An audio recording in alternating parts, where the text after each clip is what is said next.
Okay, good morning students. जो हमारा fourth chapter है वेक्टर स्पेस, उसमें सबसे ज़्यादा इंपॉर्टेंट टॉपिक है linearly dependent and independent vectors. तो इसको समझ लेते हैं अपन। सबसे पहले लीनियरली डिपेंडेंट वेक्टर्स क्या होते हैं। देखिए, consider a vector space VF आपका एक वेक्टर स्पेस है एंड लेट ऐसा एक ऐसा सेट है जिसमें वेक्टर्स हैं। कैसे वेक्टर्स हैं, उसको नाम हमने दिया alpha 1, alpha 2, alpha 3 till alpha n तक, मतलब n finite number of vectors है उसमें। We have finite set of vectors of VF. The set S is called linearly dependent. जो ये सेट है, जो वेक्टर्स का सेट है, वो सेट जो है linearly dependent होगा अगर यहाँ पर एक ऐसे कुछ ऐसे स्केलर्स हों जो इस कॉम्बिनेशन में लिखे जा सकें a1 alpha 1 plus a2 alpha 2 plus an alpha n equal to 0। अब जब ये कॉम्बिनेशन में हम लिख रहे हैं कि this summation is equal to 0, मगर कंडीशन यहाँ पर ये है कि ये जो स्केलर्स है ये सभी के सभी नॉट ऑल ऑफ देम 0, ये सभी के सभी 0 नहीं होने चाहिए। कुछ वेक्टर कुछ स्केलर्स 0 हो सकते हैं बट सभी के सभी 0 नहीं होंगे। तो ये सेट ऑफ वेक्टर्स क्या कहलाएगा आपका, लीनियरली डिपेंडेंट। और इंडिपेंडेंट क्या हो जाता है कि जब इस कॉम्बिनेशन को इक्वल टू हम 0 लिख रहे हैं मगर ये सारे के सारे जो स्केलर्स हैं ये सारे के सारे 0 अगर हो जाएं तो ये जो सेट ऑफ वेक्टर्स है एस वो क्या कहलाने लगता है आपका, लीनियरली इंडिपेंडेंट। अब इसको कैलकुलेट कैसे किया जाता है कि भाई ये सारे स्केलर 0 हैं या फिर कुछ ही 0 है बाकी 0 नहीं है, तो चेक कैसे किया जाता है। तो इसकी ट्रिक मैं आपको बताती हूँ। सबसे पहले हम जो स्केलर और वेक्टर्स को है जो समेशन फॉर्म में लिखते हैं, जिस a1 alpha 1 plus a2 alpha 2 plus an alpha 1 equal to 0 आपने समेशन फॉर्म में लिख दिया। और हम इसको एक मैट्रिक्स मतलब इक्वेशन से मैट्रिक्स में कन्वर्ट करते हैं, जो कि हमने सीखा हुआ है मैट्रिक्स के चैप्टर में कि इक्वेशन को मैट्रिक्स में कैसे कन्वर्ट करते हैं। तो सबसे पहले इस इक्वेशन को मैं मैट्रिक्स में कन्वर्ट करूंगी, फिर इसकी रैंक निकालूंगी। जो मैट्रिक्स में हम कन्वर्ट कर देते हैं उसकी फिर हम रैंक निकालते हैं। अब यहाँ दो केस बनते हैं कि अगर उस मैट्रिक्स की रैंक नंबर ऑफ अननोन के बराबर होगा तो ये जो सेट ऑफ वेक्टर है वो लीनियरली इंडिपेंडेंट हो जाएगा। नंबर ऑफ अननोन कौन से हैं, नंबर ऑफ अननोन ये जो वेक्टर होंगे ये आपके नंबर ऑफ अननोन्स होंगे। तो अगर आपके रैंक जो है इक्वल टू है नंबर ऑफ अननोन के तो वो लीनियरली इंडिपेंडेंट है।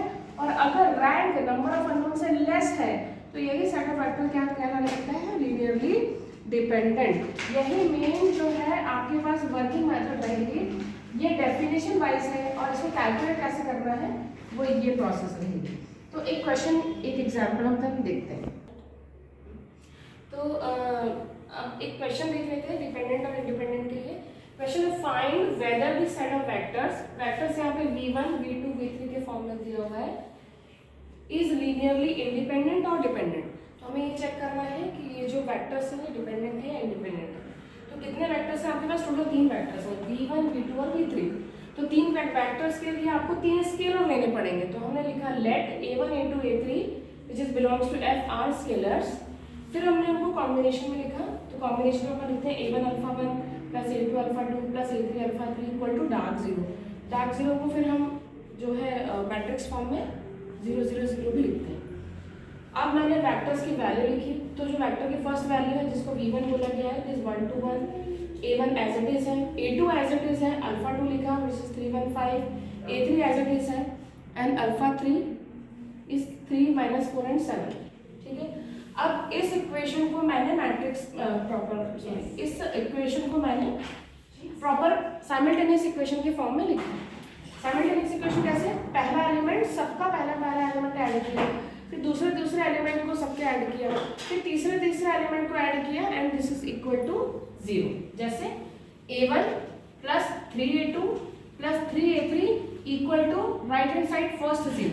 Similarly 2a1 plus a2 minus 4a3 equal to second 0 and similarly third a1 plus 5a2 plus 7a3 equal to third 0। तो आपने साइमल्टेनियस इक्वेशन में कन्वर्ट कर दिया। अब ये साइमल्टेनियस इक्वेशन को मैंने मैट्रिक्स में कन्वर्ट किया, ये अपन ने मैट्रिक्स में पढ़ा है। तो फर्स्ट a1 का पहला कॉलम, a2 के लिए सेकंड कॉलम, a3 के लिए थर्ड कॉलम, ये मैट्रिक्स बन गई।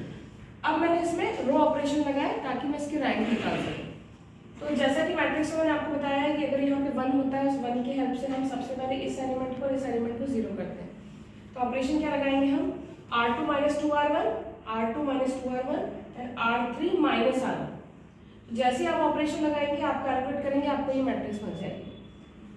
अब आप इस मैट्रिक्स को देखिए तो आपको क्लियर दिखेगा कि जो सेकेंड रो है उसमें जो कॉमन एलिमेंट है 5 है, और जो थर्ड रो है उसमें कॉमन एलिमेंट 2 है। तो मैंने R2 और R3 को, R2 को 5 से डिवाइड कर दिया और R3 को 2 से डिवाइड कर दिया, तो मुझे ये मैट्रिक्स मिली। अब इस मैट्रिक्स में मैंने देखा कि R2 और R3 आइडियल मैट्रिक्स है, मतलब बिल्कुल सेम रो है, तो मैंने R3 माइनस R2 किया, ये मैट्रिक्स मुझे मिल गई। अब इससे ज़्यादा कोई और कैलकुलेशन नहीं हो सकता है जिससे कि रो पूरी जीरो हो जाए। तो मैंने डिसाइड किया कि भाई यहाँ पर जो रैंक मुझे फाइनली मिल रही है वो रैंक कितनी मिल रही है मैट्रिक्स की, 2 मिल रही है। और नंबर ऑफ अननोन्स यानी वेक्टर्स कितने थे आपके पास, 3 वेक्टर्स थे, तो नंबर ऑफ अननोन कितने आपके पास 3 है और रैंक 2 है। तो यहाँ पर मैंने देखा कि जो रैंक है वो नंबर ऑफ अननोन से क्या है, लेस है। और मैंने आपको नोट में लिखवाया है जस्ट कि अगर जो रैंक है वो नंबर ऑफ अननोन से लेस होता है तो जो एस है वो क्या हो जाता है, लीनियरली डिपेंडेंट। अगर इसी केस में अगर आर जो है वो एन के अगर बराबर हो जाता तो वो ये एस क्या हो जाता, लीनियरली इंडिपेंडेंट हो जाता। ठीक है, तो this is the first question. Thank you.